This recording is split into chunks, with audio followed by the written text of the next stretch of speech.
Good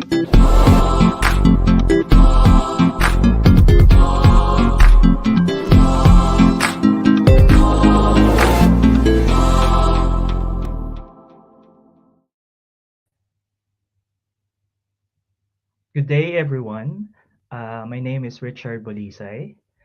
Before we start the conversation, just a public service announcement that DAFilms is currently showing 15 of Kidlat Tahimik's films on its platform.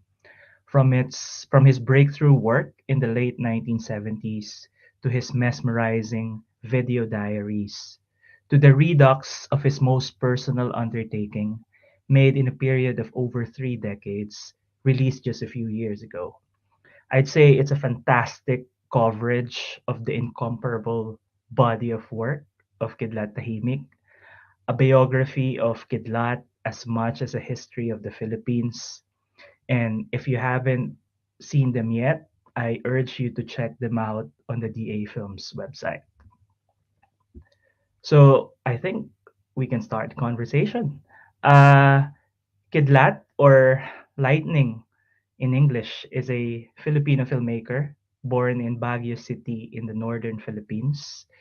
He's known for his unwavering support of independent art and cinema, as well as his critique of colonialism, in a career that spans over 50 years. It's my honor to be in a conversation today with the great Kidlat Tahimik. Hello, Kidlat. It's wonderful to see you. Uh, I think you're on mute, so feel free to unmute your Yeah. screen.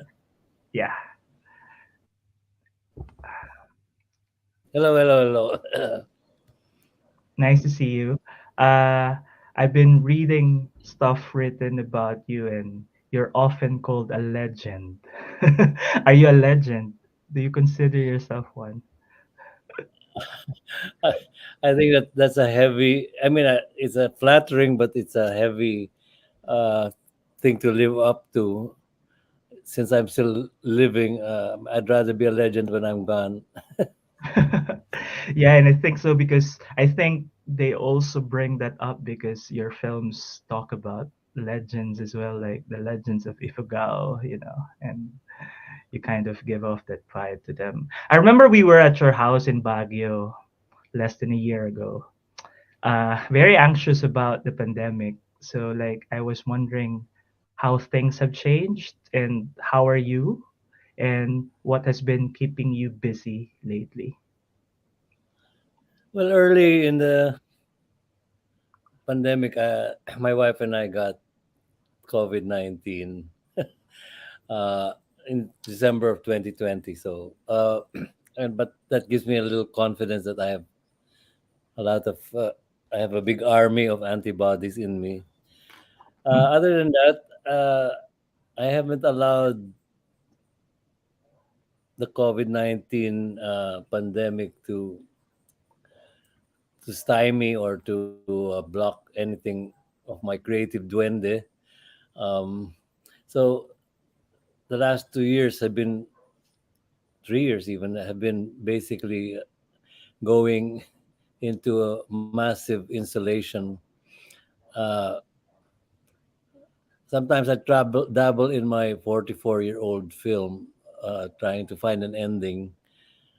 I think before the half century mark comes in, but uh, mostly I've been working with wood and getting my installation to tell stories of cross-cultural clashes, which has been part of my um, subject for the last decades in my film. So it's now on the real world that I think I'm more dancing to rather than on in front of my camera. I'm happy to see you and hear that you survived COVID. No, it's really, I think a difficult time, and in a way, we have to move on and move forward. Because times are really difficult. Uh, I watched your masterclass in Jalava. I believe you gave this talk in 2014, almost a decade ago. Mm-hmm. And you shared this anecdote about Werner Herzog, an important figure in your career as a filmmaker, where you said Herzog traveled 400 kilometers to screen his film to an audience. And right now, you don't have to do that kind of effort anymore. Your films can be put online and be seen by millions of people across the world with internet access. What do you think of that? Like that idea of films being online and people can access them. Okay, of course, that little anecdote about Herzog, I think very much puts your film under your question in a microscope, because we traveled 400 kilometers to Cologne to for him to show a film to, and it turned out to be 28 people. So I asked him, why are you driving 800 kilometers back and forth for 28 people? And I think what he said to me has been a very strong influence on. Well, he said, Kidlat, we must develop our audiences. And I guess that gave me that impetus that, yeah, over the years when I came back home, well, 16 millimeter was not a very popular medium. So I would have to carry my 16 millimeter projector literally into the boondocks, and just to be able to show it. I mean, today with video and everything, you can all these little gadgets, people can see your film anywhere. So I have to say, I now I can't even believe now I'm available so much easier, and thanks to DA, you have put me online, and wow, I'm I'm glad that I don't have to push any buttons. I don't have to spool my film through the sprockets to be able to let my story flash on the screen. Yeah, It's it has also its things that you might wish for, because yeah, nostalgic celluloid users are always waiting for, like, just 2 weeks ago, 3 weeks ago, I was in Taiwan, and they showed my films on 16 millimeter, because the Taiwan archives had bought 16 millimeter prints in the 70s. So I said, I'm not going to sit with the audience. I'm going to sit in the projection room and hear the the sweet sound of days gone by. yeah, But now, with this silent medium and instant medium, so be it. Let it spread my my questioning of colonial encounters, and I think hopefully some ears will also get on the bandwagon and say, yeah. I let's think for question our colonial masters. Yep. I think for the longest time there's the issue of access. Like how do we see your films? Like how can we experience them? And I think right now it's great when we can see films in the theaters, but I think to people who can't go to these faraway places, the fact that they can see your films at their homes is also very fascinating, like something we might not have imagined in the 70s or in the 80s, like a library of sort. I mentioned this physicality of travel because your films often depict you in a constant state of movement. You're always moving, you're always flying, you're always visiting a place, and you move between the city and the countryside. You travel to different countries to perform your work, exhibit your work, and you make connections with people who do not speak your language. No, your character in Perfume Nightmare travels from the Philippines to Europe with a jeepney. You travel in space and time. So I wonder, what does travel mean to you?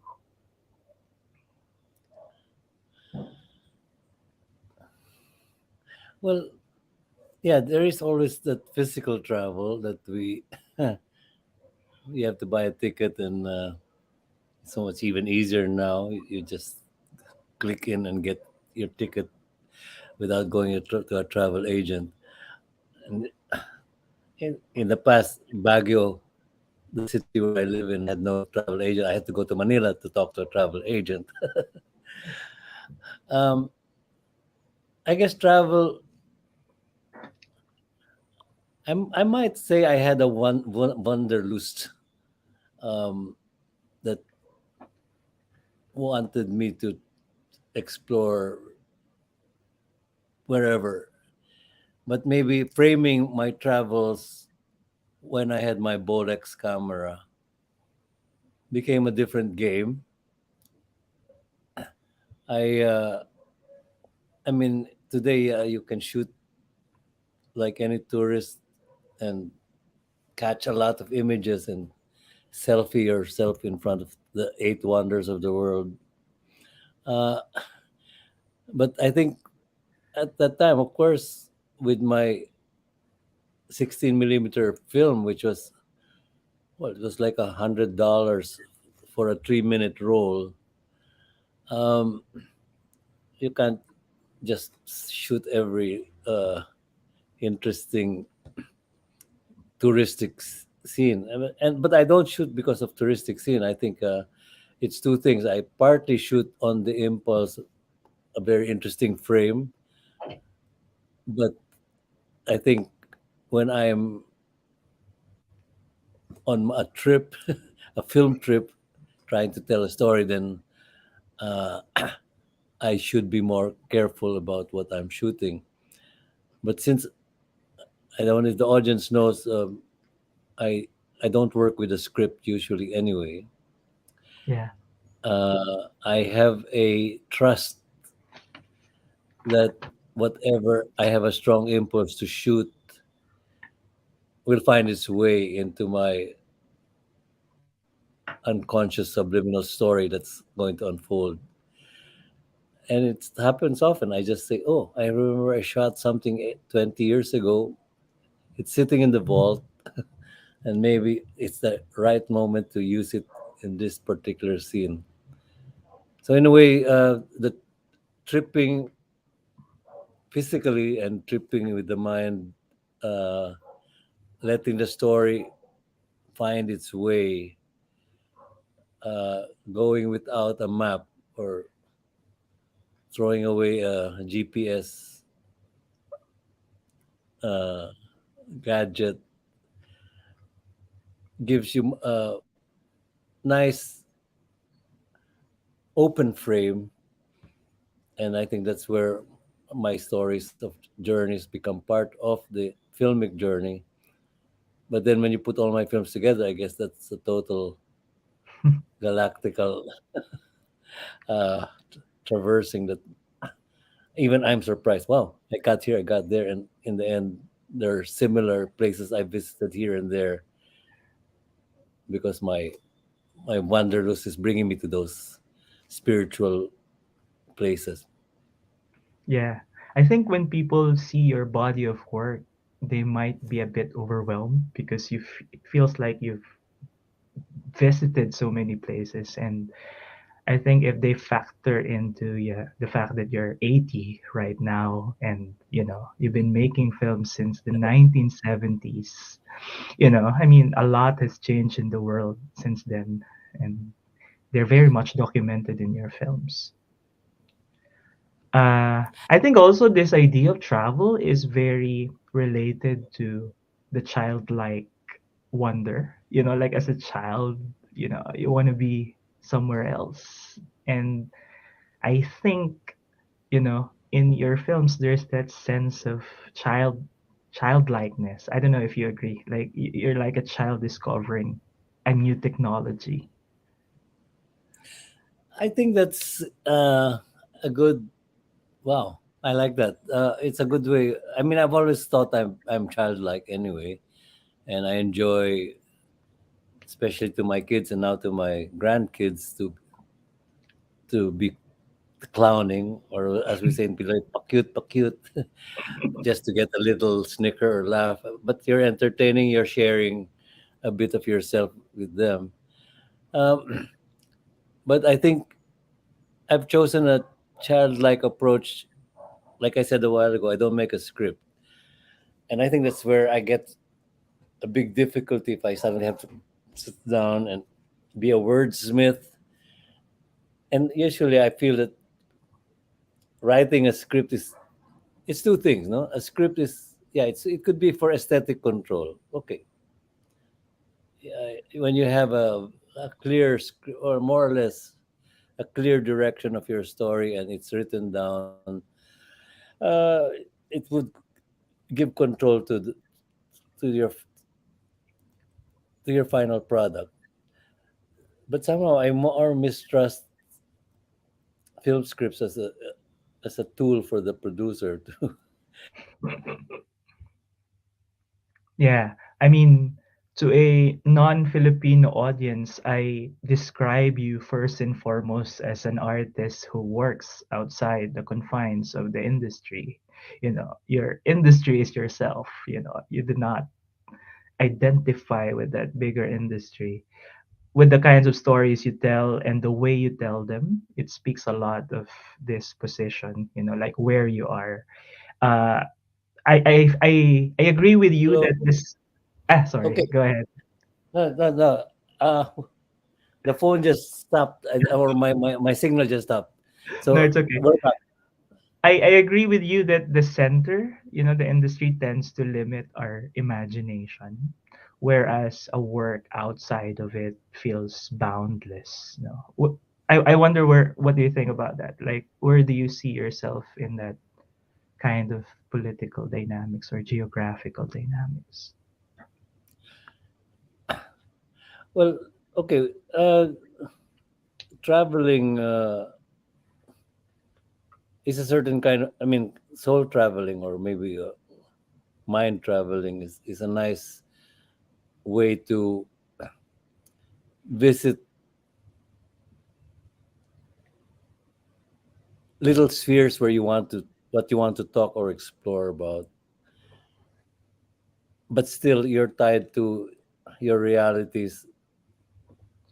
But if you are like my advocacies now is, hey, we've been colonized so long, the Philippines, no?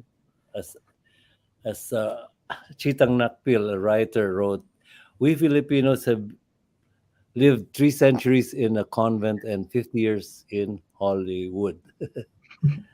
That makes us a very pretty mixed up. I mean, living the life of a nun and then suddenly the sex and violence of Hollywood. Yeah. Anyway, she's talking about our 300 years under Spain and then 50 years in America.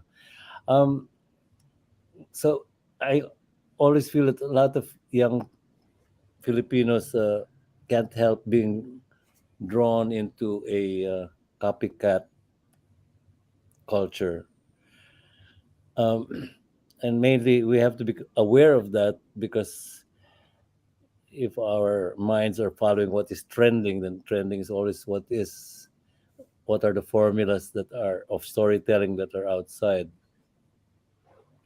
Uh, I think the young people here have to be able to be aware of that so that their creative, their inner creative force, or the duende, as I call it, their little esprit, that little um, inner outburst of creativity that comes from only you, or your duende has only that kind of frame. Nobody else has that frame of the world, and therefore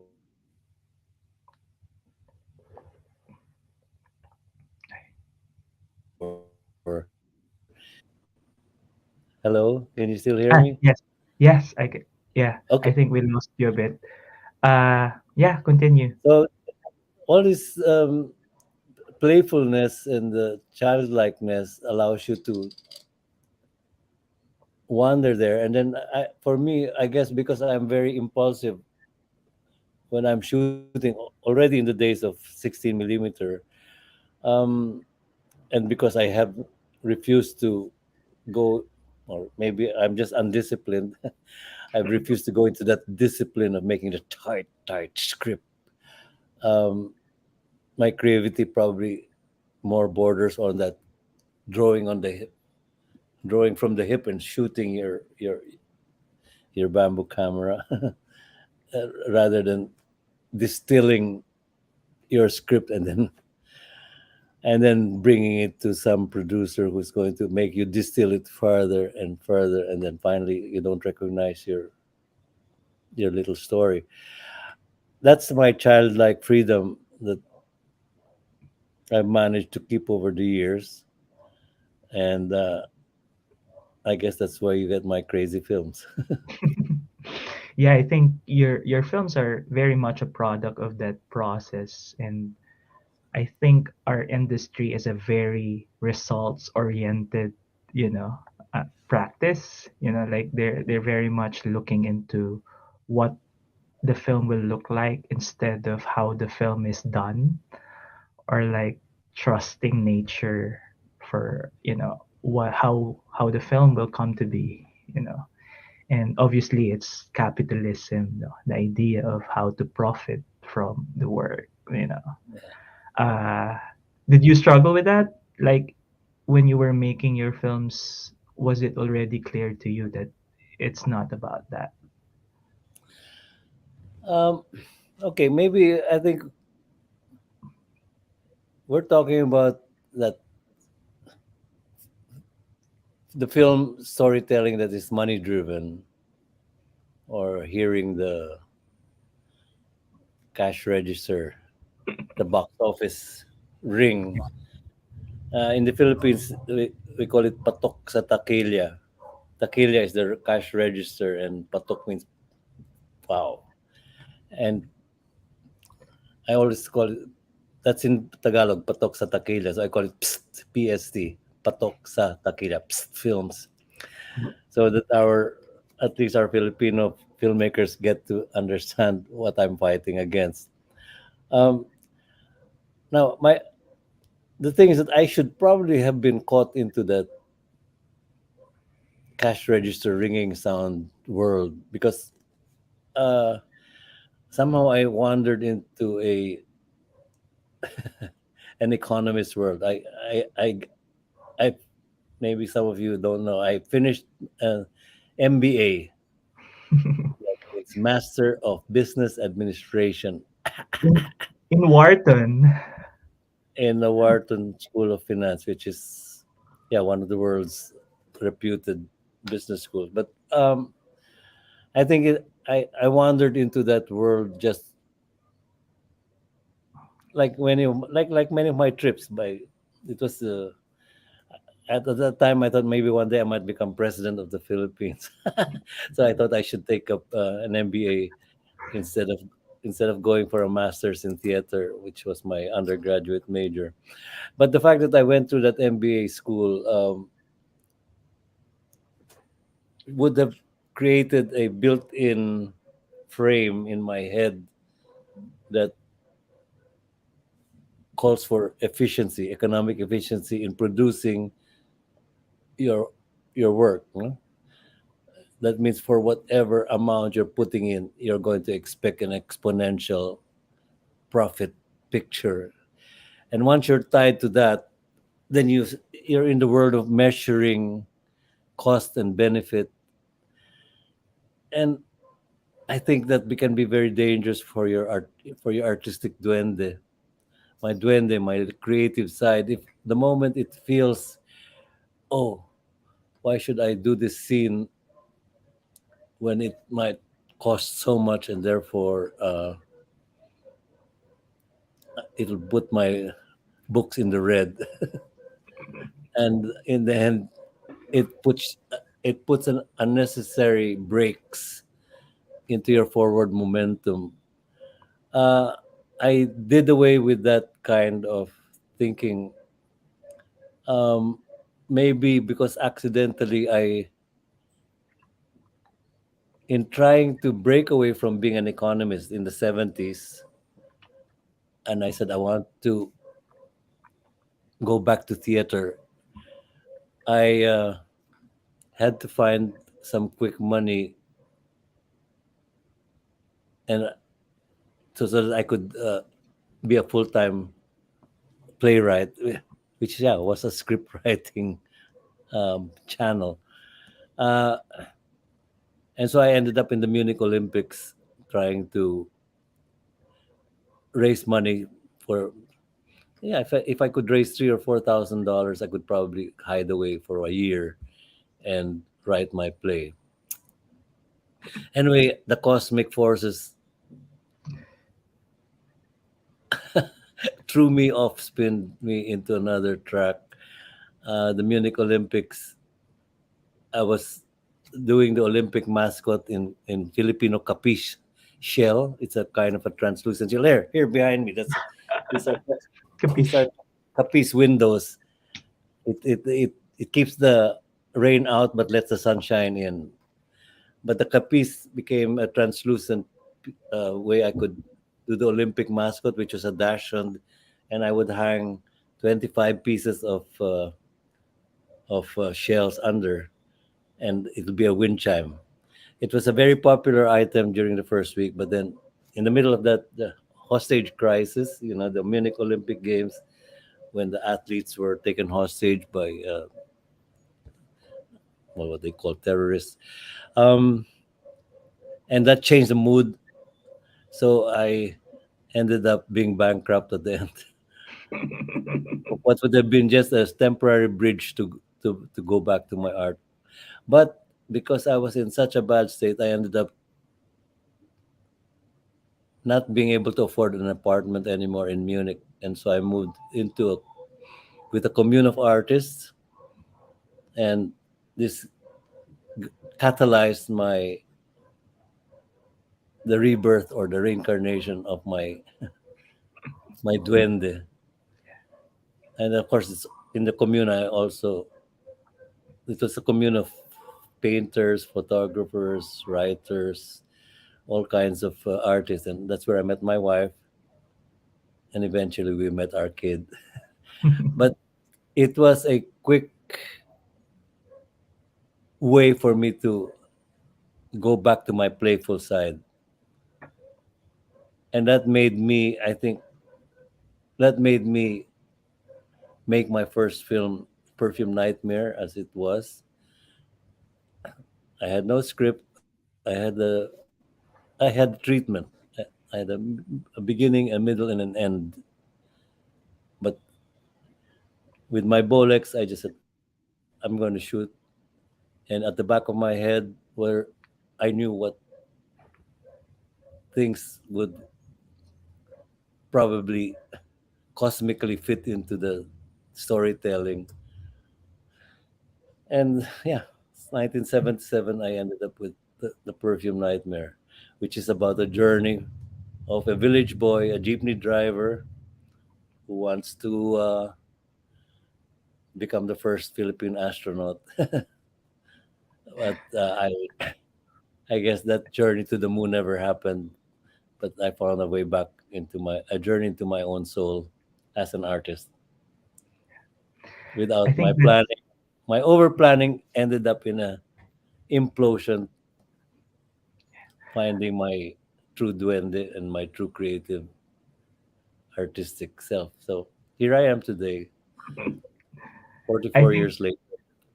it's great to hear you tell that story because I've always felt that every Filipino who has seen Perfume Nightmare will always remember it as sort of a turning point. Like myself, I saw it as a student and I haven't seen anything like it at the time. And I feel that that's very important to a young person to see something new in a language like film. And yeah, I feel like hearing you talk about it because I feel had you not worked as an economist at the OECD, you would not have been in Munich or in the commune or you would not have met your wife or Werner Herzog or like Yeah. Coppola and like led you to this. Yeah, I guess in a way that's it. Sometimes you can super plan your life, and there are many people who do that, and they plan every step of their career and they stick to that path. No, I think that's where I think as an MBA I would have been the basic career mantra is you better stay on track, my boy. But I think,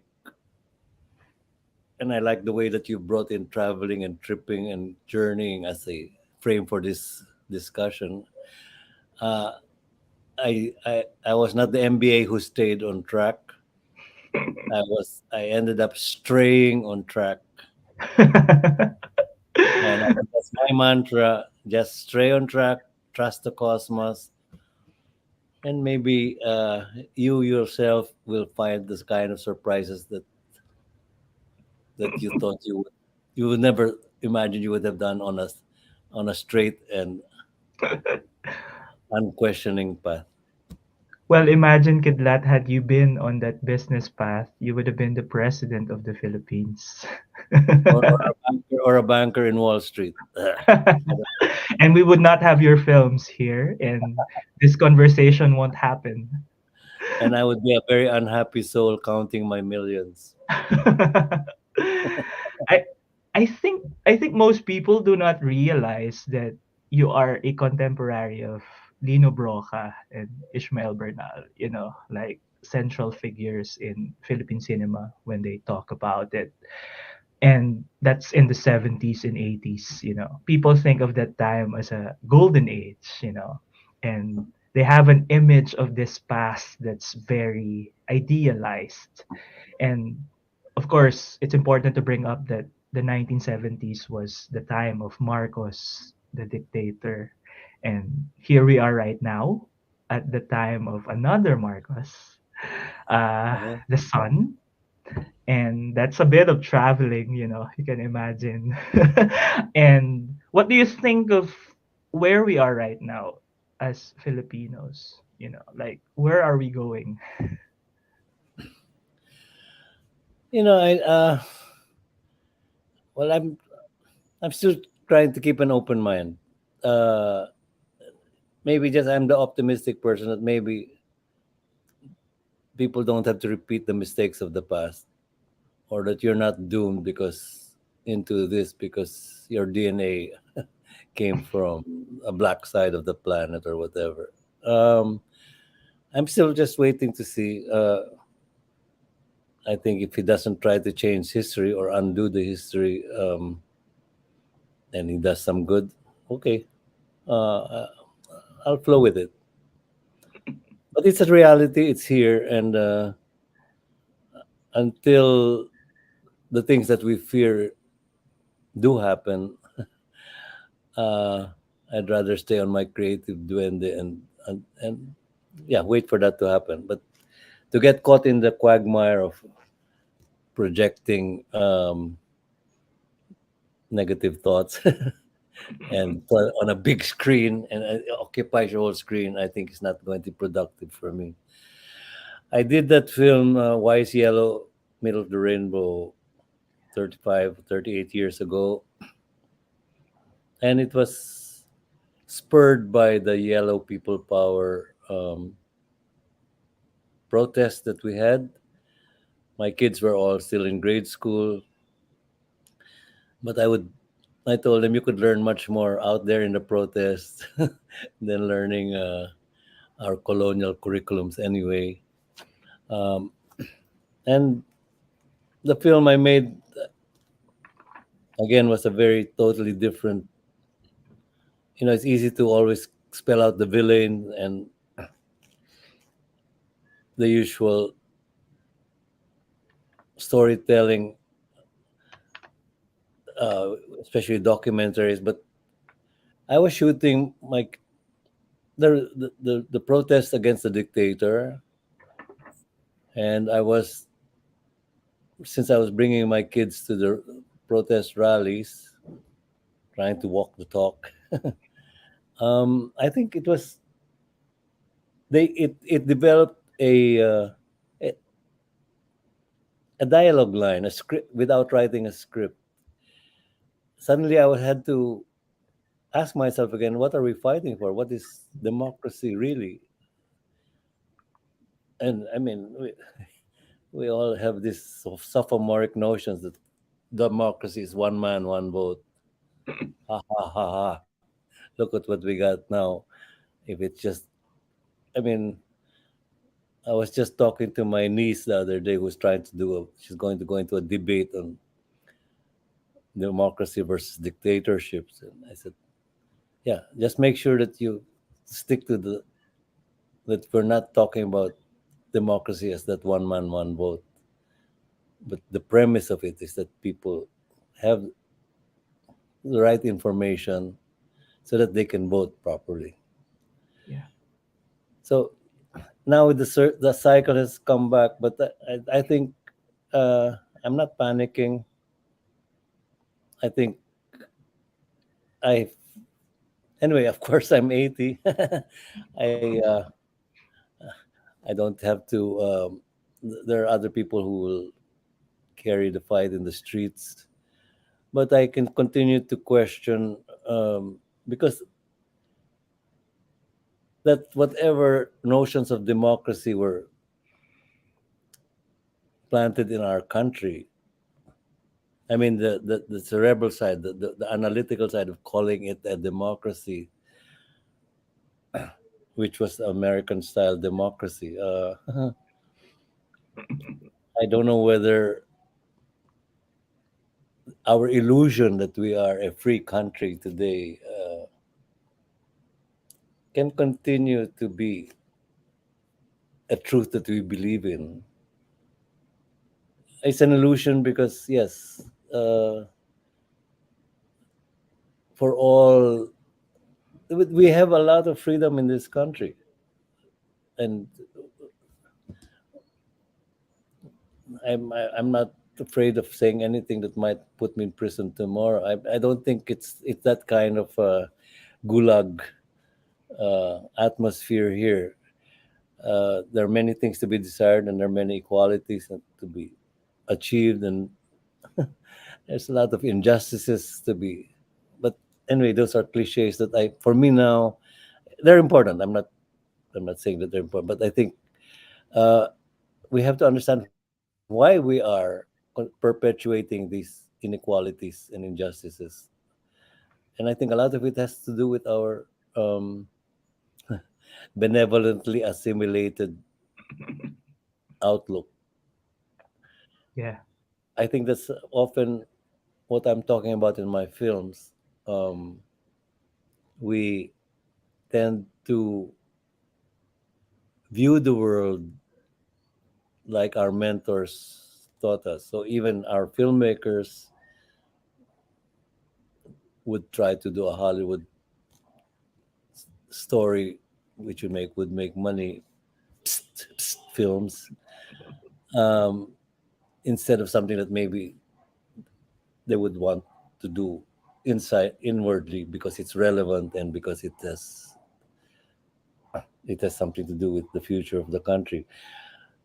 If we get caught in that quagmire of, well, people talk about colonial mentality, but I'm it's not as simple as just copying what they do. Be more New Yorker than the New Yorkers when you live in a slum here. It's not about that. It's just that I think we have we have lost a lot because we tried to sweep our culture under the rug. We have a shame. It's a general shame about what our forefathers had because that's what colonialism does. It tries to replace your way of living, your lifestyle, your maybe harmony with the light, with nature, and the values that came in that are nailed to material goals. There's nothing wrong. We need some material progress. That's not that. It's just that I think the way it is being, we're outdoing our mentors in that game that they have taught us. But the thing about being unclear about how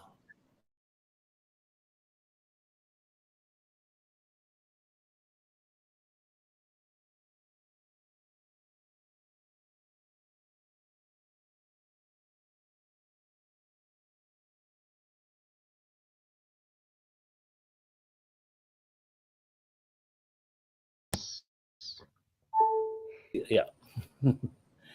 I sorry. I think I got disconnected. We both did. I think both. I sort of saw arrows. Anyway, Okay. just to go back one sentence or two, I think that um, if we are so disconnected from the wisdom of our forefathers, then we are doomed to what the world is going to. The world is out of balance.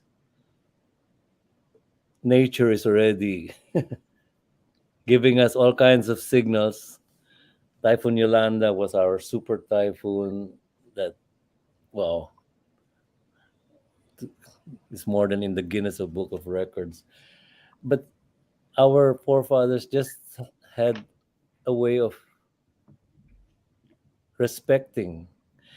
My best example is, okay, we always talk about the rice terraces of the Philippines. That's where I live. And I immersed myself in that culture for the last 20 years.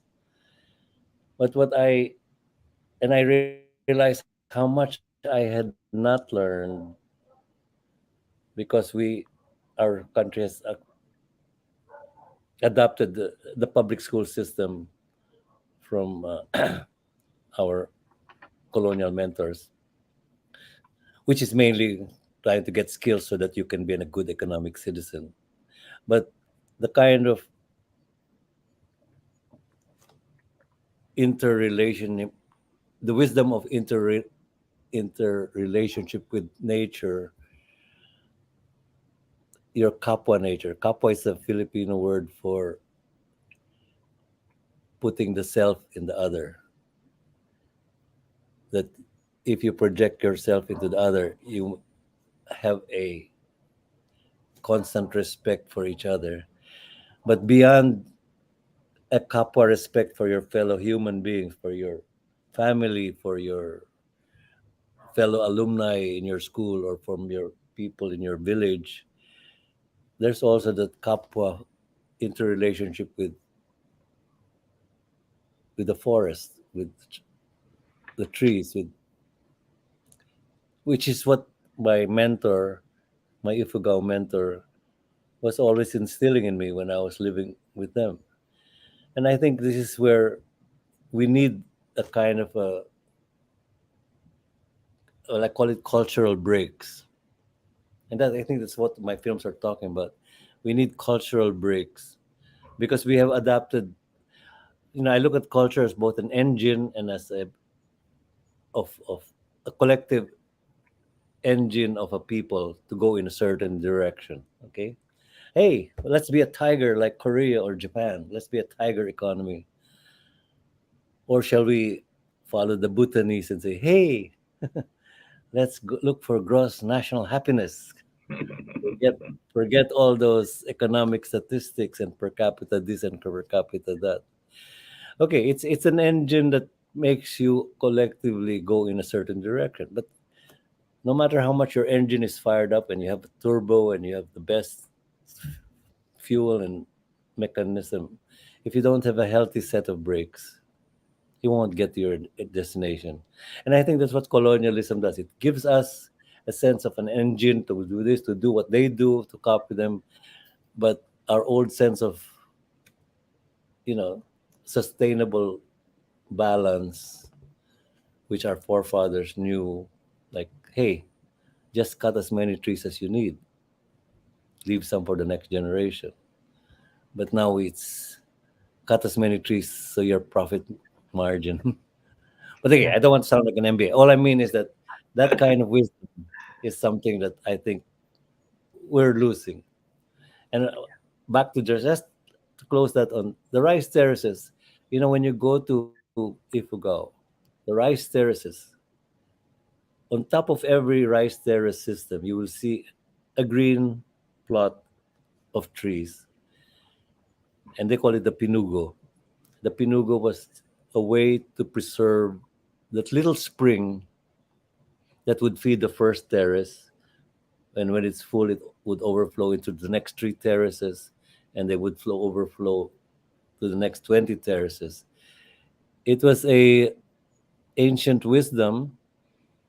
They didn't study ecology 101. They just said, hey, those trees are our friends. They are our kapwa. And the parents would teach you, oh, when you go to play in the little forest, don't forget to greet the bibios, our kapwa spirits of the trees. So when they become older, they don't. If the Japanese businessman will offer them 20 chainsaws so they could have a big profit, there's a internal brake system, an internal preno, no? So that you don't do it. And that's, I think, what colonialism has done to us. We've lost our brakes, and we are trying so hard to be like them. Um, that's maybe that's my films are questioning those. And at 80, I don't know how many more works I'm going to do, but let's let that tribal wisdom balance our word today. I'm not saying go back to the Stone Age. I'm not saying everybody, hey, wear a G-string like Kidlat Tahimik. I'm not saying let's go back to a bamboo camera. I'm just saying, as artists, as filmmakers, I think we we, we can help bring back that balance uh, by choosing topics and bringing back the wisdom of our indigenous people. Yeah. Got carried I away, but That's wonderful. One of the things I always get whenever I see your films is that I feel that nature is speaking to us, but we're not listening. Like there's that sense that we haven't lost those, that aspects of culture, those aspects of culture that has long been in our, culture. Uh but I feel like this post-colonial, neo-colonial place has always been colonial. This idea that in our minds, this is better than what it used to be. Modern age is much better. I feel like there's always a way for us to reconnect. And your films tell us that it's possible to actually do that, without discarding where we are right now, but actually listening to what has always been there. Uh, yeah, I mean, I think this leads me to a question about Enrique de Malacca, your friend.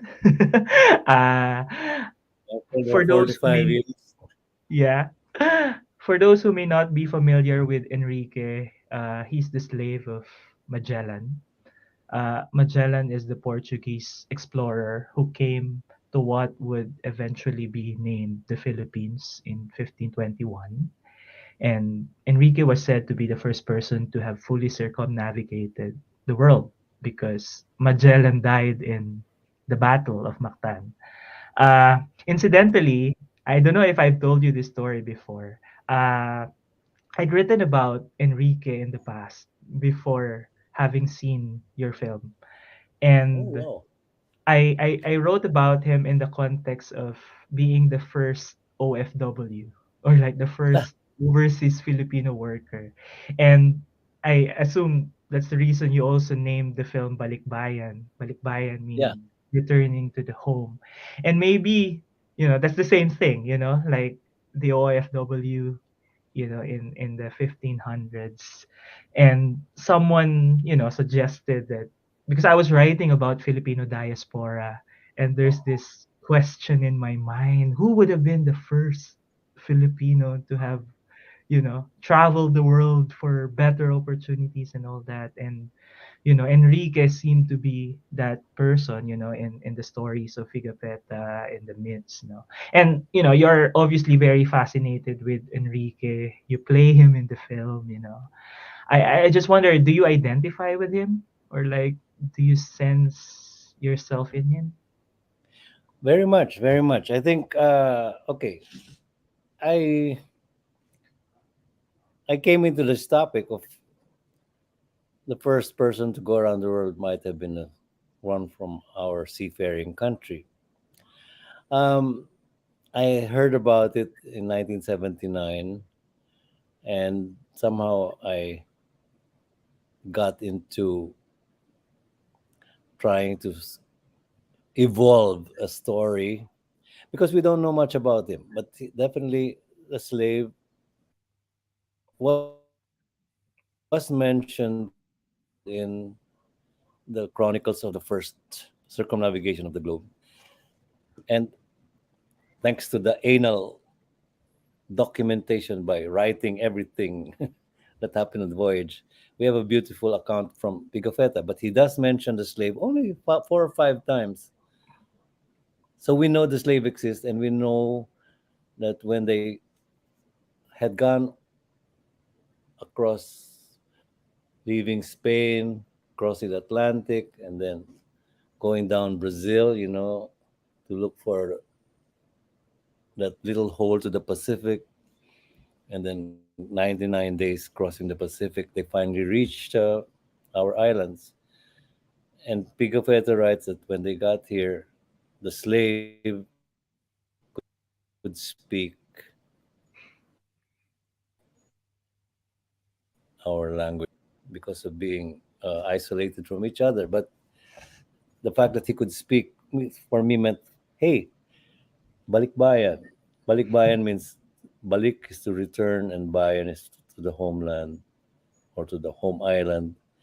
So when you said you were writing about um, him as a OFW or overseas worker, um, I added that frame. I used the German word Gastarbeiter, guest worker.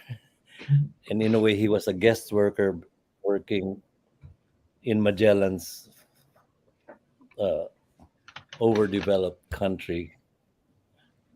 But he just was doing his little thing, accompanying his master, washing his clothes. He was like a valet. He was a well, the word that they use is slave, but I think in my film I tried to show him as an underling, but it was a friend, and I think the master was appreciating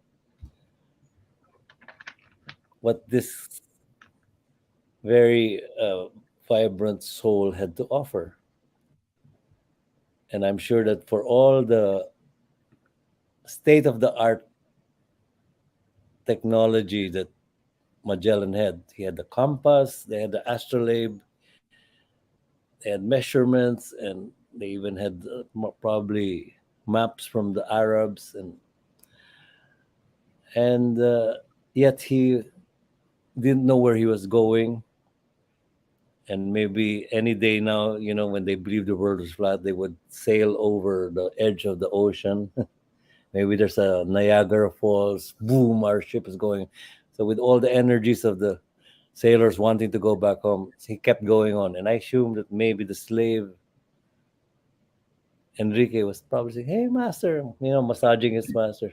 No problem, no problem. Just try. Just keep following that setting sun, and we will find our way.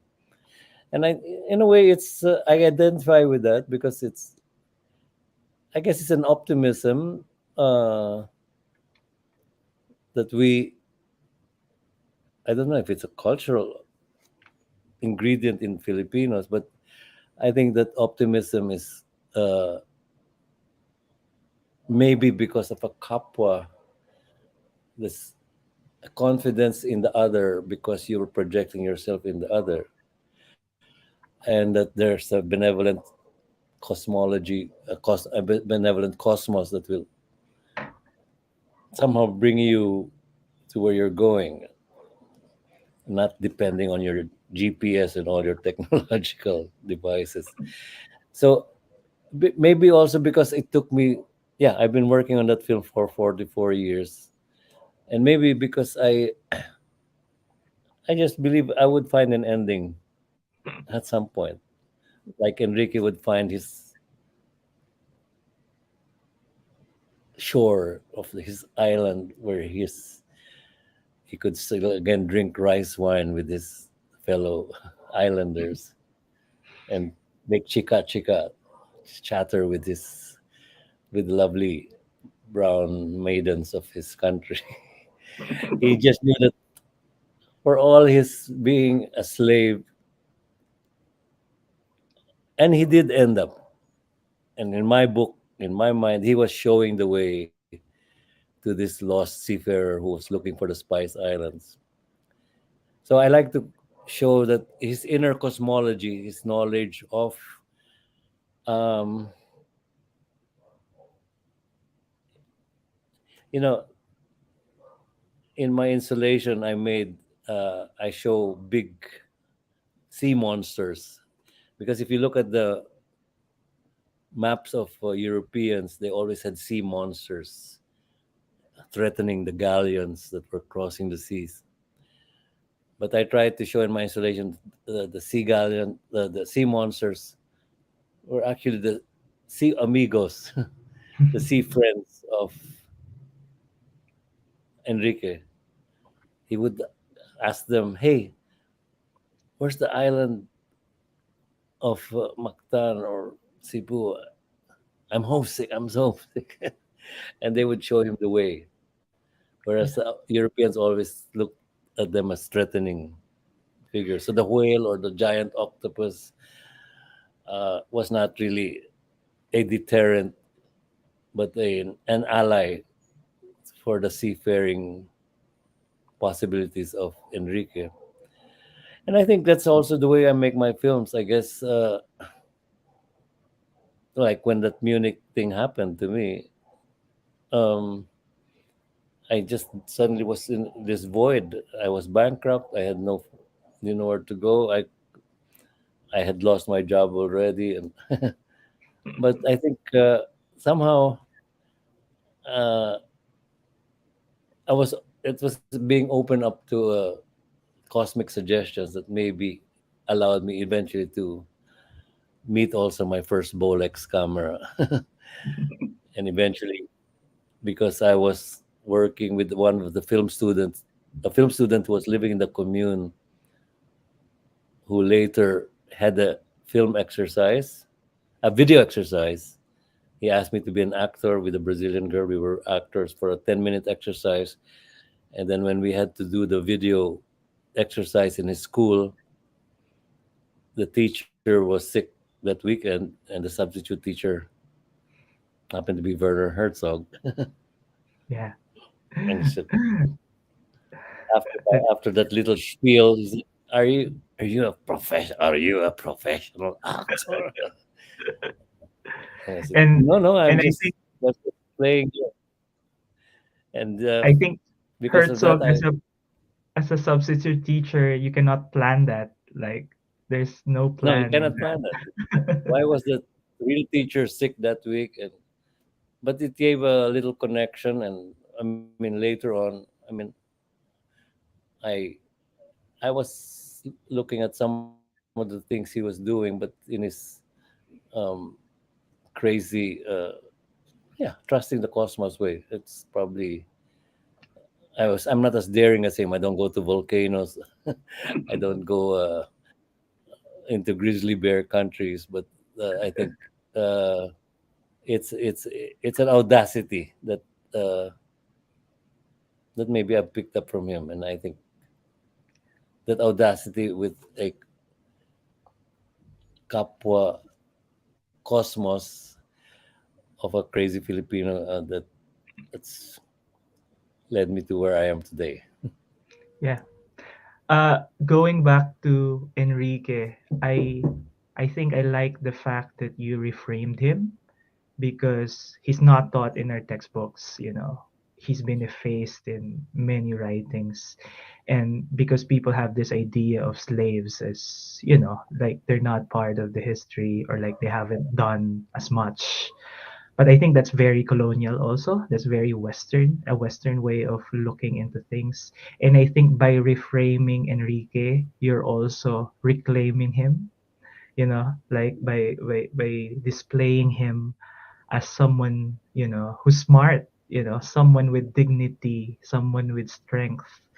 And I think that's something very related to like a Filipino leaving the homeland to find, you know, better opportunities abroad. You know, it's something that's been part of our DNA.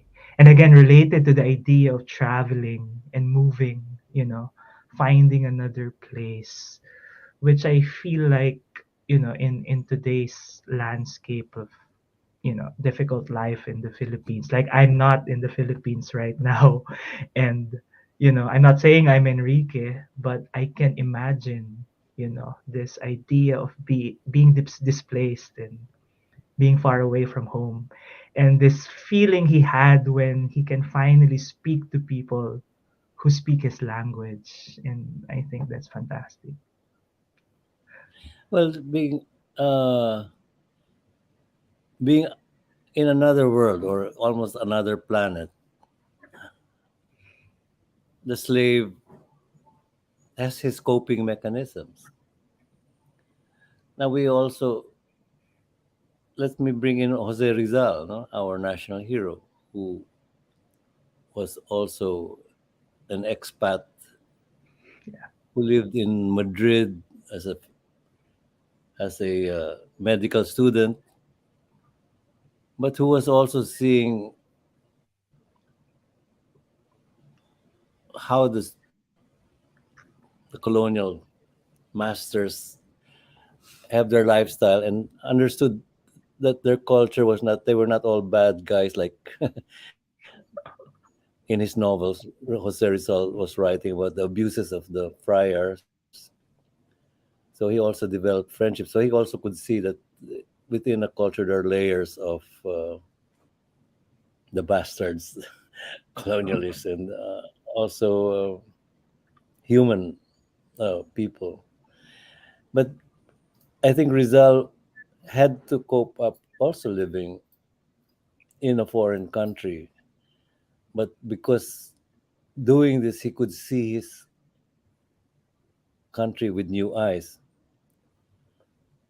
At first, he's battling the discrimination of the colonialists, looking down and treating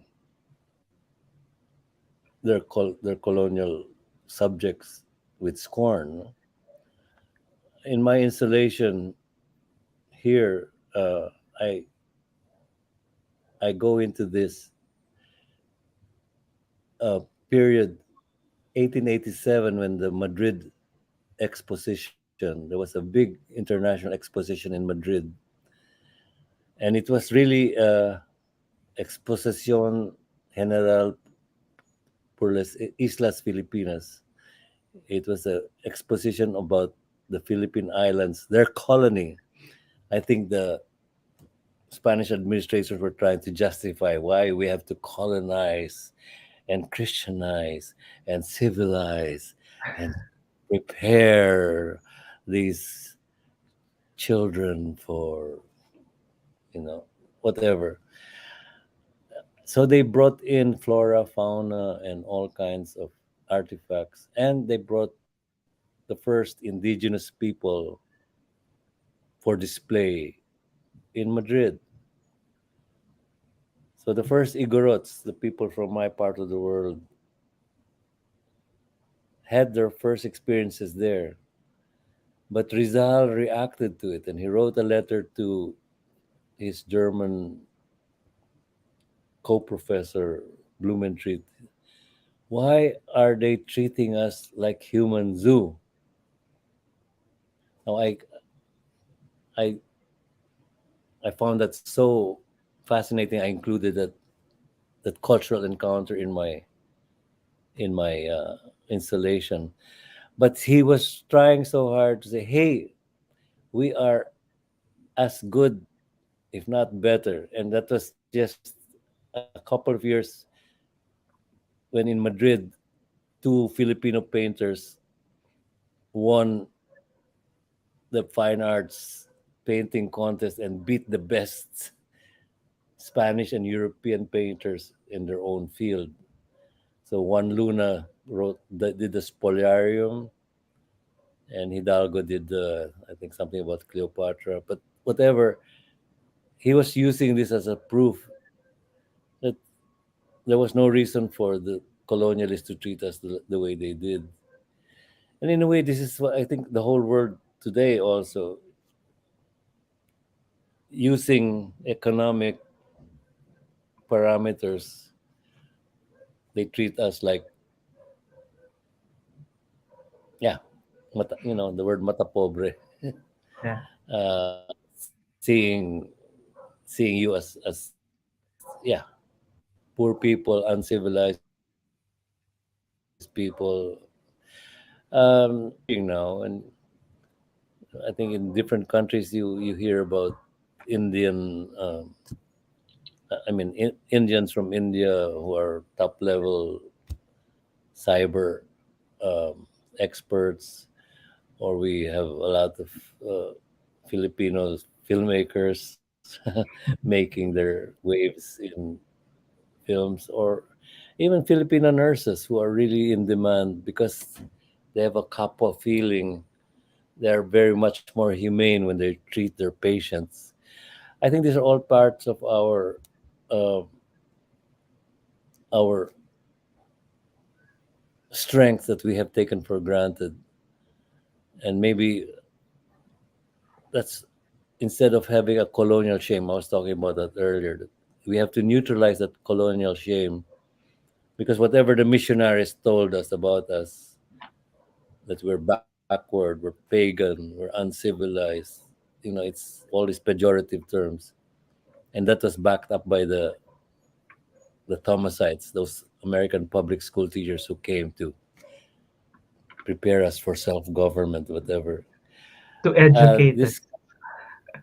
what To to get educate educated. us. Yes. Well, that miseducation is. I think this is what we were talking about earlier. We are now on this material quest, and we have forgotten our spiritual strengths.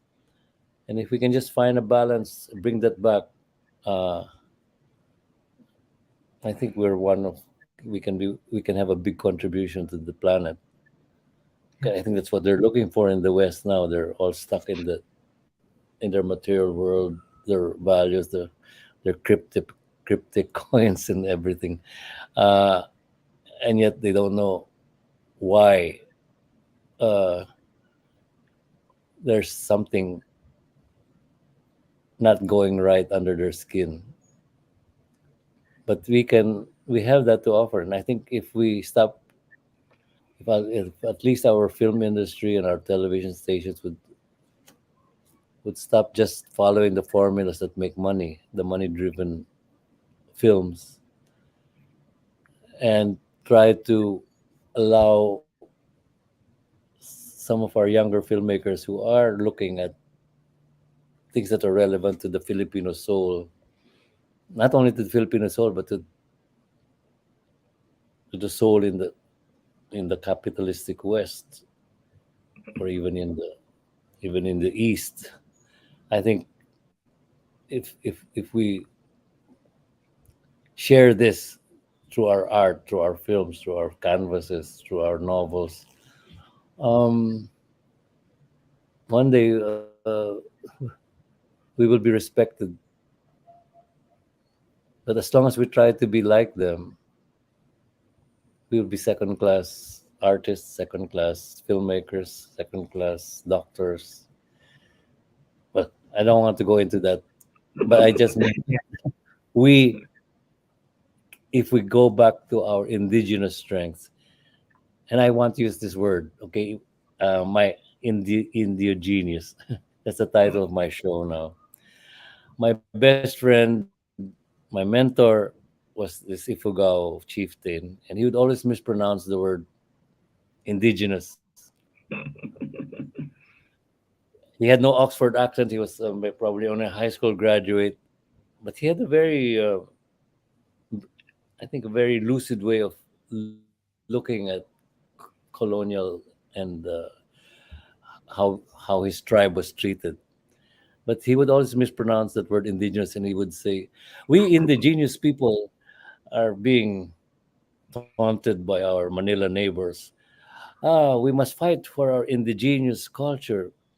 Wow, what a nice, nice, beautiful cosmic mispronunciation. Hmm. yeah, He combined the word genius and indigenous into one word. yeah, And it does it all, no?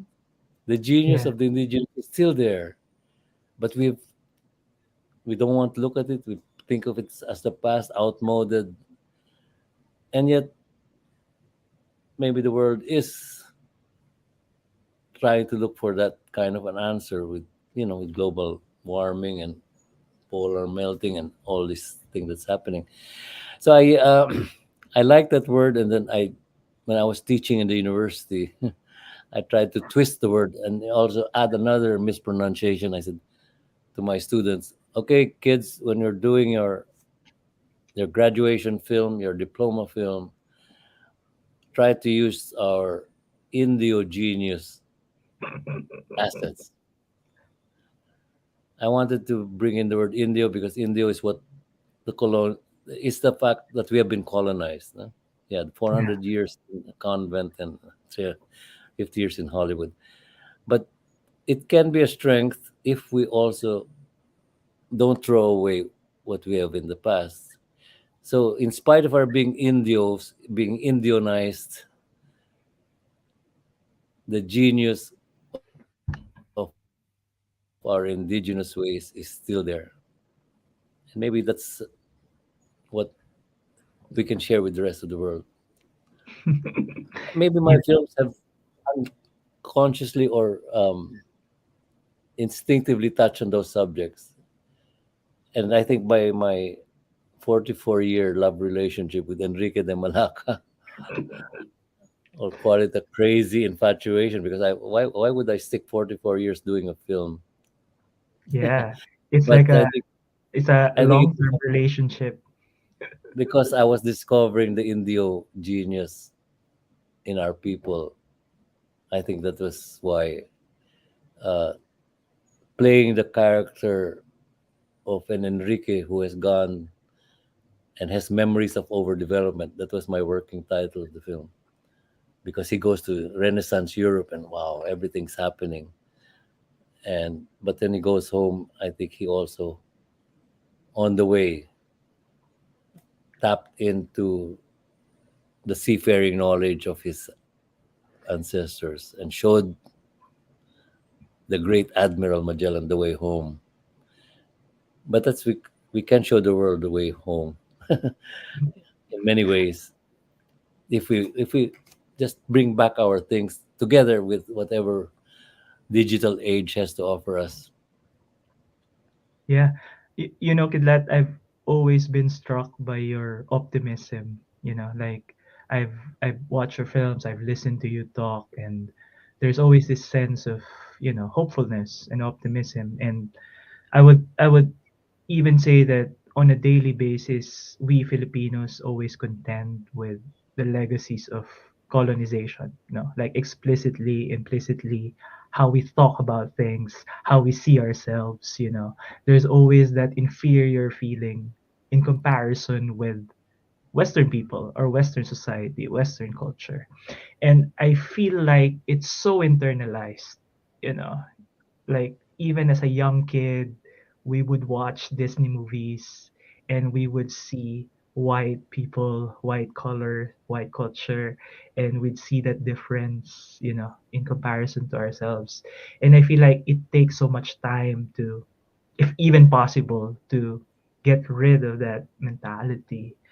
But yeah, I feel like Enrique uh, is someone who would be called an Indio. But Hmm. I think these labels are powerful, and these labels are, tend to belittle who we are. But your way of turning it around and reclaiming it, like the Indio in the Indigenous, there's a way of looking at something that empowers you, and I feel it's something that we are taking for granted for the I longest look time. at, yeah, what you say, reversing it. I just like to think of the Indio, our being Indianized as circumstance, and we can cry hell over it, and we can try to spell the word as black and white. The devil's there, and we are the on the white side. But I think it's more, we can't escape it. It has happened, and yes, there were a lot of evil things that happened. I mean, we still see that today with all the black movements trying to reclaim their place in America, and even now I'm going to bring my installation to Brazil, so I'm looking at the colonization picture in Brazil also as part of what I'm going to do. But yeah, we we have lost a lot because I think we have believed what they've told us about us. And if I have if I'm called the father of indie film, I don't think there's anything. I'm not. My films are so crude and so technically glitchy. I don't think I'd be a good inspiration for real movie making. But if at least the only thing I can feel good about being called that is that maybe if I my DNA as a storyteller and being able to awaken the duende within the new next generation, that we have to find our own stories. Yeah. That, like in my film and in my installation, when it went in Spain, I said, "Hey, you've been telling us history from your books, but from now on, you know what? Your villain Lapu Lapu, who killed Magellan, you call him a villain, but in our books, he's the hero." Hero. So, are you willing to listen to the Islanders' version of what happened 500 years ago, or are you gonna get stuck on and believe that your version of history is absolute and carved in granite? Yeah. And that was all I did. So I'm happy that one reaction to my, I mean, there was a lot of good reactions to my installation, but there was one very angry. I think he was a rightist, and he said, "The Reina Sofia Museum invited and paid this artists €100,000 to insult us." And I thought, wow, if I truth hurts, and I think he got the message, although he was focusing on some material side and not really on that side. Hey, yeah, they're entitled to their heroes because we were we were we were treating them like badly, you know. So they have a right to call us villains. Anyway, I'm a napikon. Pikon means, what's pikon? Somebody who's not a good sport. But I think I hit a nerve there. And that's all we have to do is just keep saying we have our own story to tell. We have our own version of history. And let's question the history books that we have been handed through colonization. Let's Yeah. question the films that we've been shown through the colonizing cameras of Hollywood. That's why I have my favorite installation. I wish I had it here, but my favorite installation, and maybe I don't know, this might be a good metaphor here, is that I bring out the goddess of the wind from the village in the Philippines. Her name is Inhabian, and the story is that she was weaving maybe a loincloth on a backstrap loom, where the strings are being stretched because you have a belt behind your back to stretch it. And because had that back, she was attached to that backstrap loom. Now the gods decided, they saw this mortal and they said, let's test her. And they started blowing her around.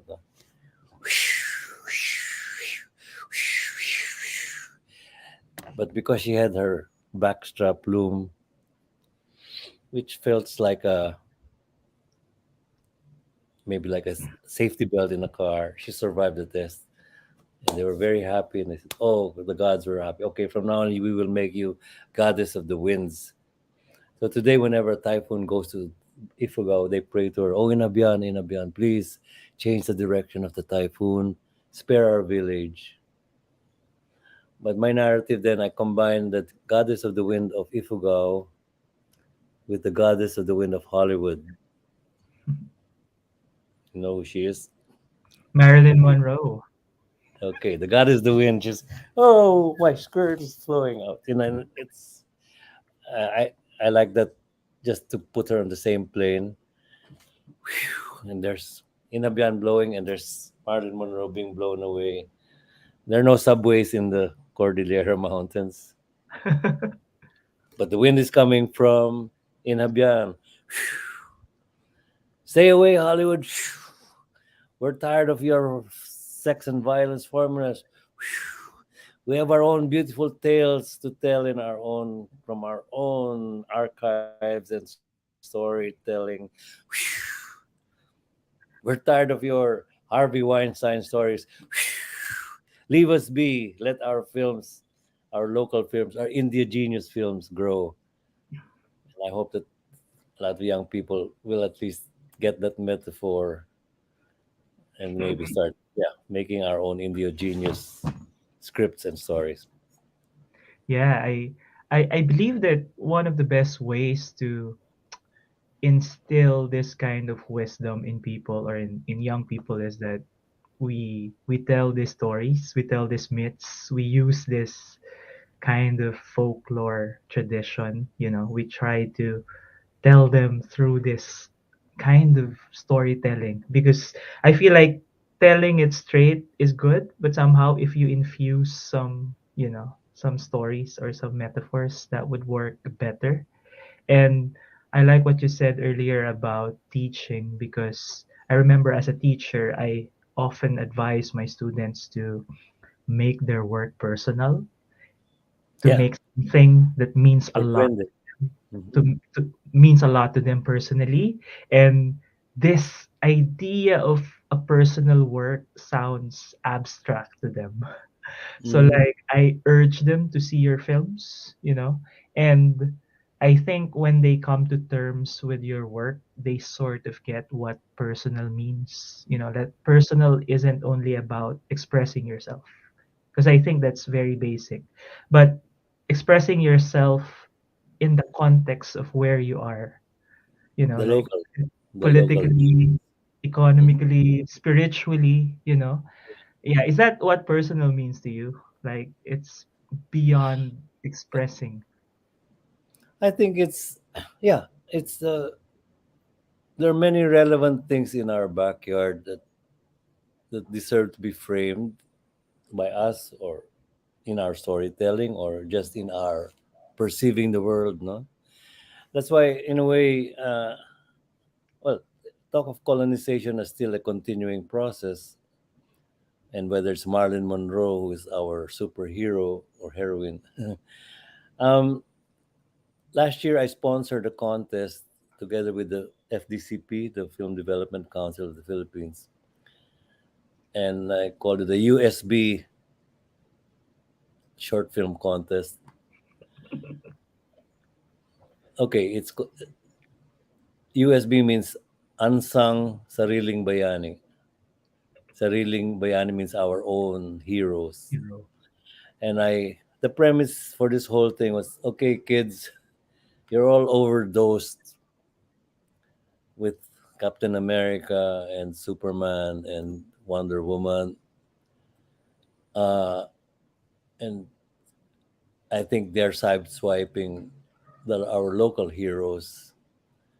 So let's have a short film contest. Just a 5 minute. Look for a hero and use your own criteria for somebody who's a hero right in your neighborhood, in your region, because maybe it's time that we also look in our own backyard. I think many kids know the middle name of Wonder Woman or the birthday of Spider Man, and that's just how they're overwhelmed. We're overwhelmed that we don't relate to our local stories anymore.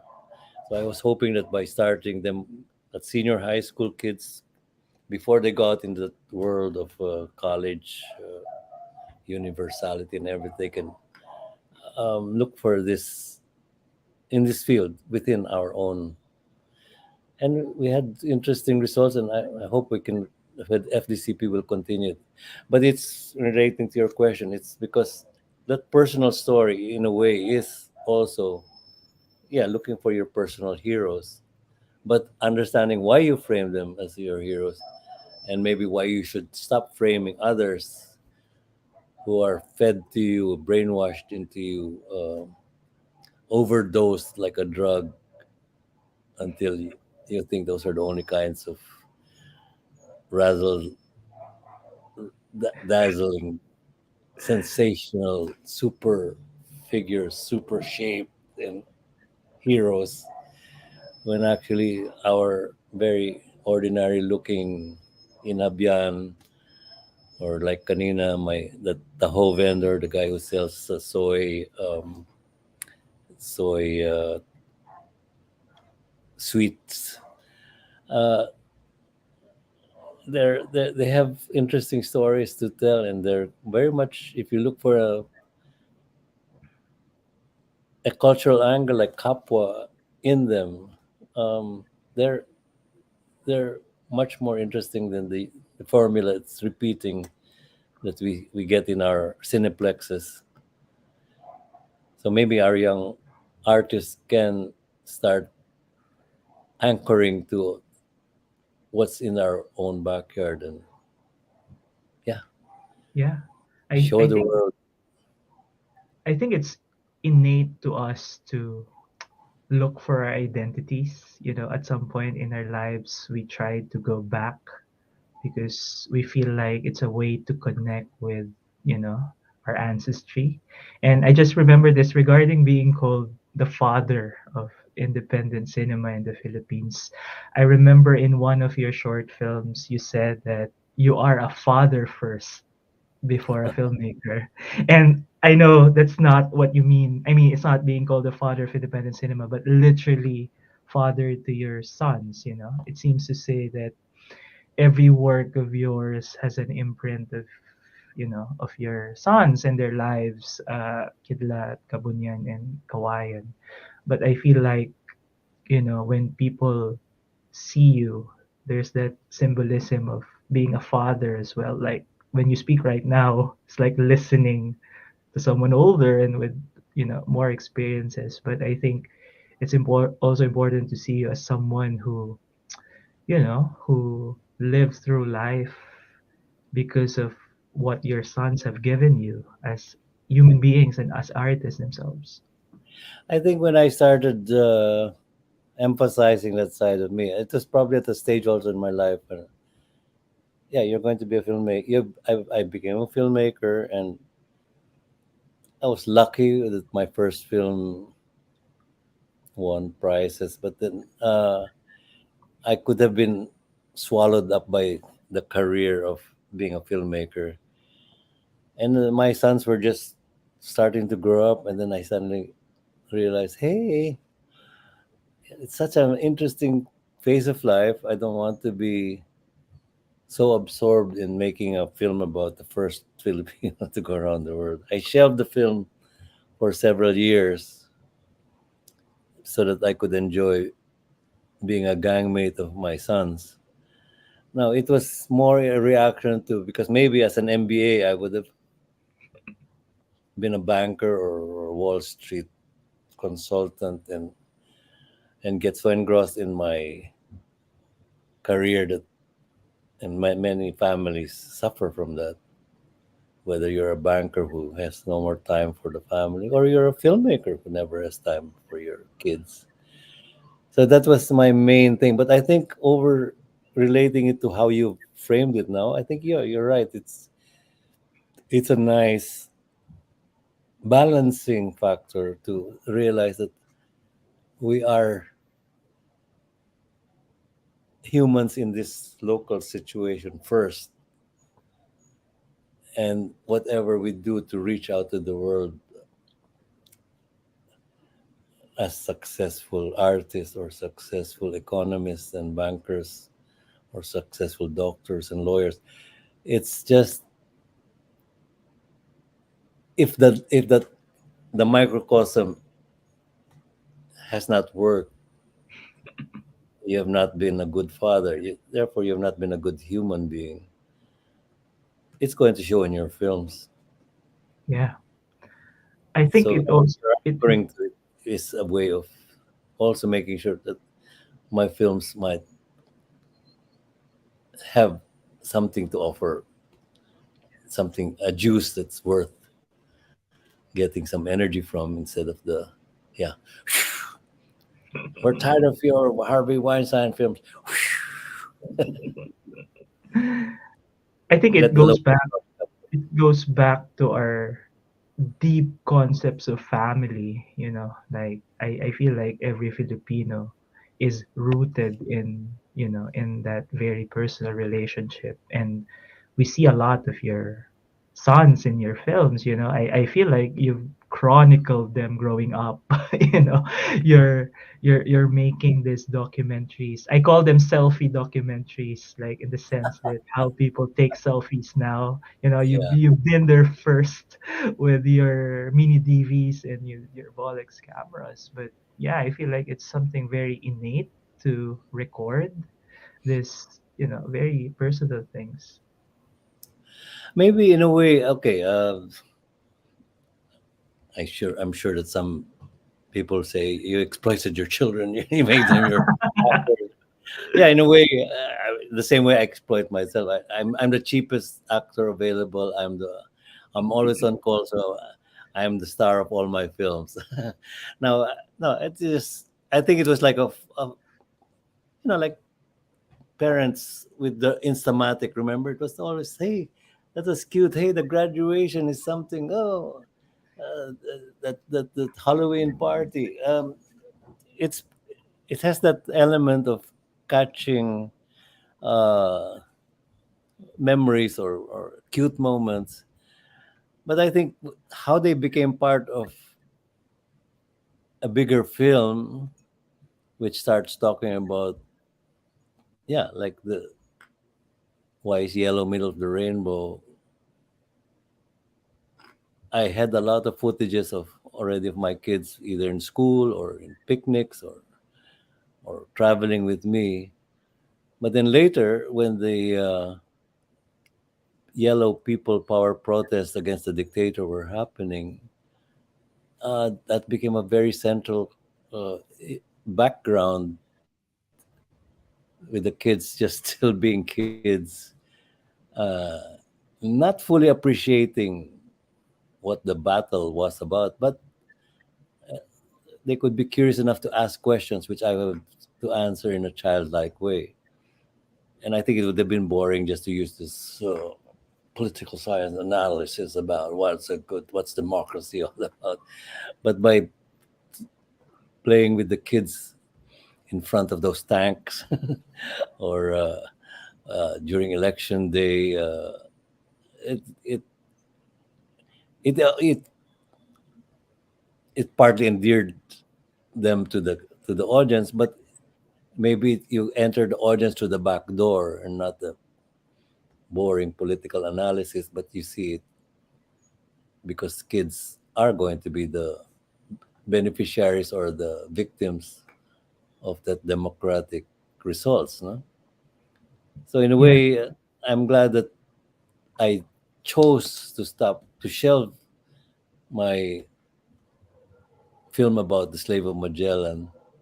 I allowed myself to be swallowed by those events and to be part of the anti-dictatorship movement, and at the same time still be a father and make enjoy explaining to them these abstract concepts with very mundane examples.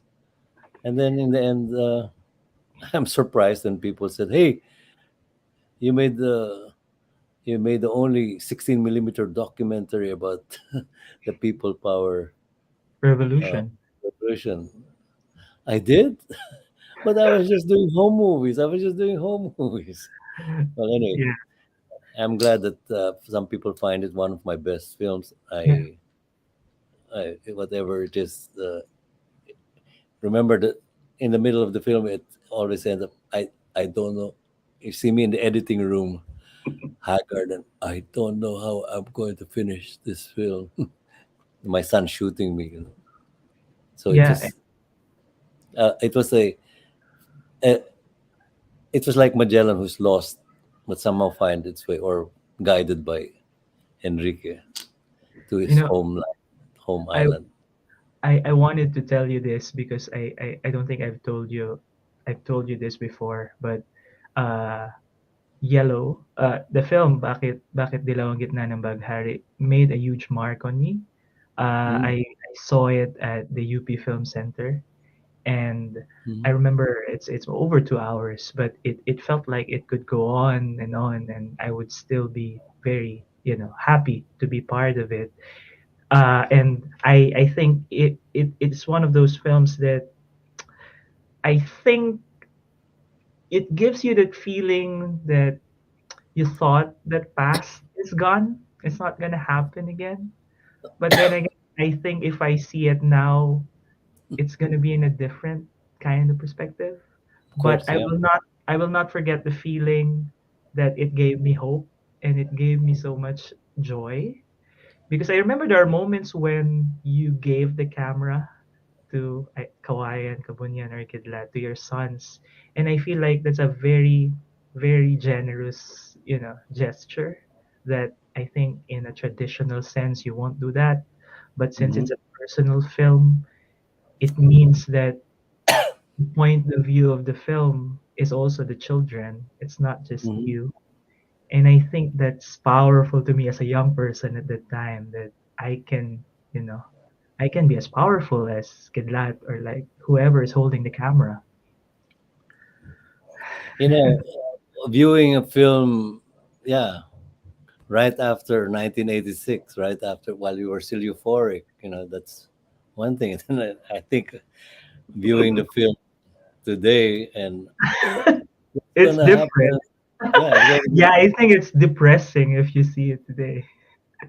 Well, maybe it will also not. Maybe it might counter the depression because in the end, there's still the next generation who's going to carry out. I think there are enough institutions that have also been placed into place that will not allow the Yeah, same dictatorial tendencies today. There's too many checks and balances. Uh, I don't think we should get stuck to the names of the characters on the stage and yeah, just let that drama carry it out. But just an example of how things are looked differently. When I did that installation in Spain, I one of my sections had the current cross-cultural counters, which included that fight between Inabian and Marilyn Monroe, the goddesses of the winds. But I also had some aerial battles, and I showed a missile launcher and the Hollywood missile launcher, and there's they're all heading towards our culture. And riding on the missiles, I had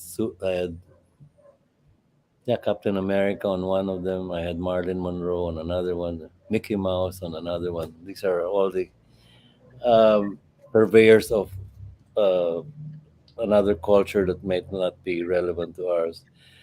But they're met by other fighting vehicles, and these are uh, the wind gods are all on these boats. But I got this, I got old fisherman's boats from San Fernando next to my town, and these were abandoned boats. They're not very long. They're 10 feet, 15 feet. It's good for 3 or 4 people who go out fishing.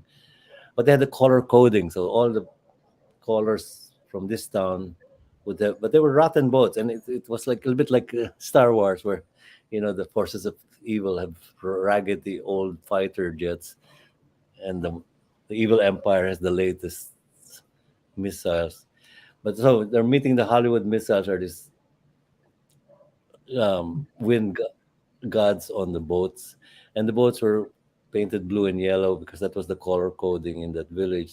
So when we mounted that show in October in 2021, oh, it was just part of a dogfight on top of um, a battle in the air between the images of Hollywood and our local protectors of the culture. And then when I came back, when we were going to close the show in March, the day we flew in was when the Ukraine Russian war started. And suddenly my blue and yellow boats suddenly had a different meaning. People were looking, oh, wow, cool. You have a political uh, uh, framework for this. I said, oh, thank you. If you see that, why not? Yeah, it's sympathy, but it was the same, just a cultural war. But okay, if it brought in a current event, so viewing it i- in in February of 2023 was so different than when we mounted it in October 2022. Yeah, it acquires a new meaning. Inspires new meaning. So if we're viewing now this film with the under the circumstances, well, bring out what emotions it can, but in the end, it's still a funny film about the kids. In the end, it was a film about the filmmaker introspecting also. So beside the political level, there was, like you said, the backyard personal level, which uh, I guess came out, and it was good for me to reflect and evolve. We're down to our last two questions, and like I'm really happy to feel your youth, like you're 80 right now, and it feels as though you're a young kid, and I was just A wondering, young kid, lad, kid. young Kidlat Junior, Yeah. uh what will the next 20 years be like? What does your duende say? What does your inner spirit say? I'm not sure I'm going to reach 100. 80 plus 20 is 100. If you were aiming at that, well, let's just say what um, I think I'm trying to slow down. I don't think I'll do any more big films in the sense of like when I was starting to do the the Balikbayan film about the slave. Um, I think I mean the cameras have become so much lighter. I can I can still do a lot. That's why I'm always shooting with my iPhone. I resisted the iPhone, by the way, for years and years. I didn't want to have a cell phone, and one day my son Kawan gave me a gift, a smartphone, and said, "Hey, Tata, here's your." I said, "Hey, I don't want to have a cell phone. I don't want to go to this. I don't need it at this age." Oh, sorry," said Kawan. He opened the smartphone, pulled out the SIM card, closed it, and gave it to me. Here, Tata, here's your eye camera. Okay, I'll accept it. And I've had it for long, for 5 years. But then when the pandemic happened, they requested that I have a SIM card just during the pandemic period. So it's there. But I do keep shooting everyday things, just mostly framings that are because it looks nice, the shadows look good, or the interesting somebody riding on a motorcycle, just what I was doing today. But I think in the end, I will continue to play with visuals. I have a lot of footage since I accepted video. I resisted video until 1995, and then when the last laboratory closed in the Philippines, the last film laboratory, I bought my first video camera. So I have overshot because I shoot conversations. Sometimes I don't. I shoot a political event. I might shoot a very mundane street scene, and they're just there sitting in uh, my junk room, and I've probably seen only 10% of everything I've shot. But I think now maybe, yeah, if I live 20 years, I can just sit down and make new film diaries, make new film essays, uh, do little biographies or whatever with what I've shot, and not even raise charge my battery again. I So think, my as my battery is running out and all these years, maybe I can just play with what I have, and yeah, like with new eyes, reframe them, make yeah, them into stories. that's great to hear. That means new material for another retrospective, you know. You Like, know, just I remember now. Just recently, somebody was, yeah, asking what was it that was so different when they were seeing my films. Um, and I think because like this, I collect images, and something tells me to shoot this or that, and then later I understand why I shot it. But I think it's also because I'm not a prisoner of the clock. I allow my films to take 10, 15 years to finish. But if I've shot something, and maybe this was an advantage in the beginning. When I was shooting with the Bolex, it's a noisy camera, no? So the footages you get are usually without synchronized sound, and sometimes I would have to recreate the sound in on the editing table. But I think because I sometimes took enough distance from my film, so I shot it, let's say, 5 years ago, and then I suddenly remember now. Oh, I'm doing a different project now, and I remember this footage that I used. But I'm much freer now because of the time to use it in whatever way. I'm not tied to the literal reason why I shot it at that moment in that time. So by being able to distance it myself, I have a new relationship to that image. And if I'm editing something which is now bringing me into another era of whether it's political thinking or grandfather thinking or even falling in love at 80, whatever those circumstances are, it would be very different. That footage can still find its new context where I'm at now. And I think that's what I've been doing. I've been playing with images over the years, but I've not been tied to their literary circumstance. And that's probably where my indie-ness, not only being independent from the formulas of a producer, but just a freedom I had from what was intrinsic in the image and letting my soul reframe it several years later. And I think that's the childlike thing you're saying, playing, laro, playing, laro. Yeah. So maybe that's what gives me fun, and maybe that's what I can do in the next 20 years until I reach 101. I'm con- Laro 101, Laro 101.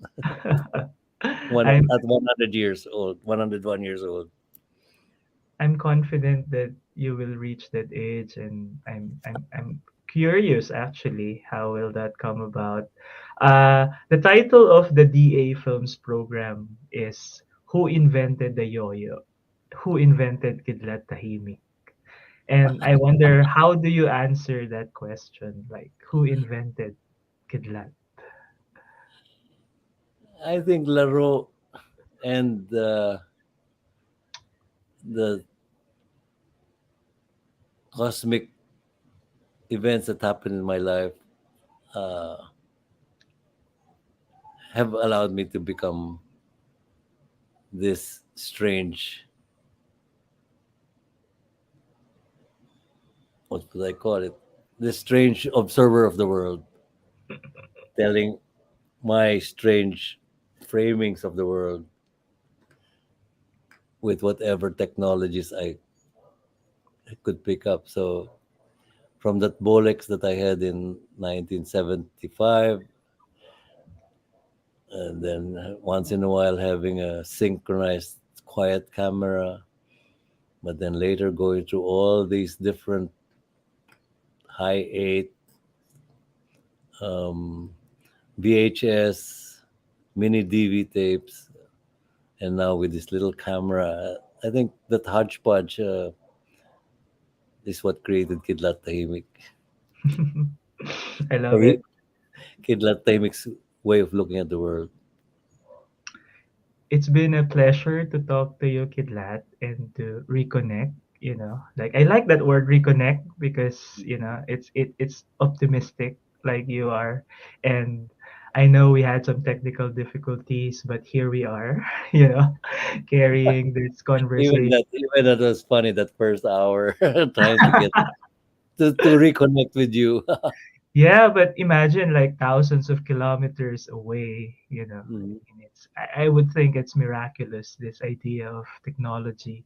Actually, I had this like idea of asking you how we are formed by the technology. Like I think some people don't like technology, but in another perspective, it has always defined our relationships, your relationship with the camera, Mm. like you identified all those cameras, and I feel like, I think you had a friendly relationship with this technology, with this art. I think the thing is, yeah, as long as we don't become a slave of that technology. I mean, I think maybe you're right. I was playful with whatever came along. Maybe I would resist uh, the new technologies simply because I had already invested so much in my 16 millimeter equipment. And then at the beginning, all these video cameras were so expensive. But whatever economic reasons for resisting it, I think in the end, I just had an open, playful, childlike attitude that, hey, maybe this can be my next pair of eyes to imprint on some other medium, and I can at least continue telling stories that have to be told that my duende wants to tell. And my latest, of course, is my bamboo camera. I don't have one here.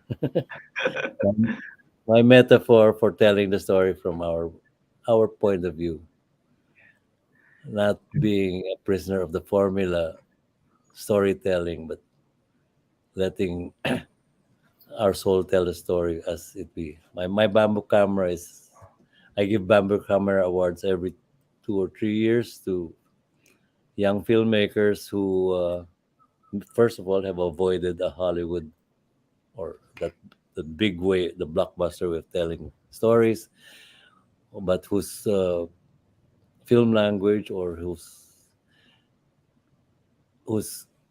framing has a very strong local cultural cropping and block building blocks for telling the stories. I give them a bamboo camera as an encouragement, and I think maybe it's my. I think one day I'll get a patent for that bamboo camera, On my behalf, own technology, homegrown technology. I think we circle back to the bamboo Yeah, from the iPhone. On behalf of DA Films, Kidlat, I thank you so much for the time, and I hope we get to see each other again soon, hang out, yeah. and please take care and send my warmest regards to everyone there in Manila. I'm sure I'll be Enrique and go back there in time. But yeah, I mean, thanks so much. I just noticed the window behind you is daylight, and the window behind me is artificial light. So we're on really different solar time zones, but yeah, The same space. we're still on the same planet. Thanks so much, Kidlat. Ciao, ciao,